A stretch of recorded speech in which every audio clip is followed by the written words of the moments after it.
নতুন বছরে আরজি করের প্রতিবাদে অনিকেত এলেন বহরমপুরে। টেক্সটাইল কলেজ মোড়ে দ্রোহের বর্ষবরণে যোগ দিলেন। কি বললেন অনিকেত মাহাতো? আপনার আনন্দে আমাদের উদযাপন। বিয়ে হোক বা পার্টি, বহরমপুরে এবার luxury banquet hall at golden retreat. জেলায় একমাত্র পিলারলেস ব্যাঙ্কোয়েট, আছে স্পা, সালন, ক্লাব মেম্বারশিপের সুযোগও। বহরমপুর শিল্প তালুকে গোল্ডেন রিট্রিট। শেষ হয়েছে একটা বছর, নতুন বছর নতুন দিন। দ্রোহের আগুন জ্বলছে আজও 5 মাস বিচারহীন। এই কথায় আবারও মনে করল এই শহর। শনিবারের শীতের দুপুরে বহরমপুরের টেক্সটাইল কলেজ মোড়ে হলো দ্রোহের বর্ষবরণ।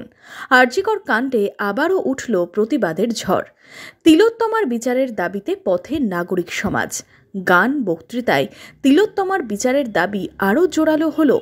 বিশেষ অতিথি হিসেবে কনভেনশনে যোগ দিলেন আরজিকর আন্দোলনের অন্যতম প্রতিবাদী মুখ, ওয়েস্ট বেঙ্গল জুনিয়র ডক্টরস ফ্রন্টের প্রতিনিধি জুনিয়র ডাক্তার অনিকেত মাহাতো।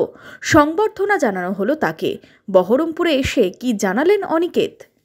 বহরমপুর শহরের দ্রোহের বর্ষবরণ বলে যে কনভেনশন, তারা অভয়ার ন্যায় বিচারকে সামনে রেখে যে কনভেনশন ডাক দিয়েছেন, সেই ডাকে আমাদেরকে ইনভাইট করেছিল ওয়েস্ট বেঙ্গল জুনিয়র ডক্টরস ফ্রন্টকে। আমরা সেই ডাকে সাড়া দিয়েছি এবং সেই ডাকে সাড়া দিয়ে তাদের কাছে নাগরিক সমাজের যে হতাশা, নাগরিক সমাজের কাছে যে প্রশ্ন, সেই প্রশ্নের আমার কাছে যেটুকু আন্দোলনকারী হিসেবে জবাব আছে, সেই জবাব দিতে আজকের এই আলোচনা।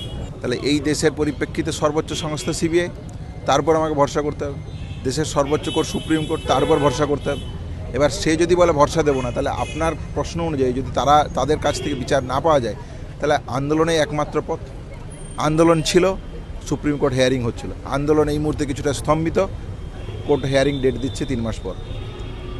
আন্দোলন ছিল সঞ্জয় রায়েরকে বায়োলজিক্যাল এভিডেন্স সহ নানান কিছু, সুপ্রিম কোর্টে আমরা তো চাঞ্চল্যকর তথ্য সিজিআই চন্দ্রচূড় বলছিলেন। আজকে আর কিছু নেই। তাহলে আন্দোলনে এই যদি অবস্থা হয়, তাহলে আন্দোলনে একমাত্র পথ, এটাই বলতে বাধ্য হব আমি।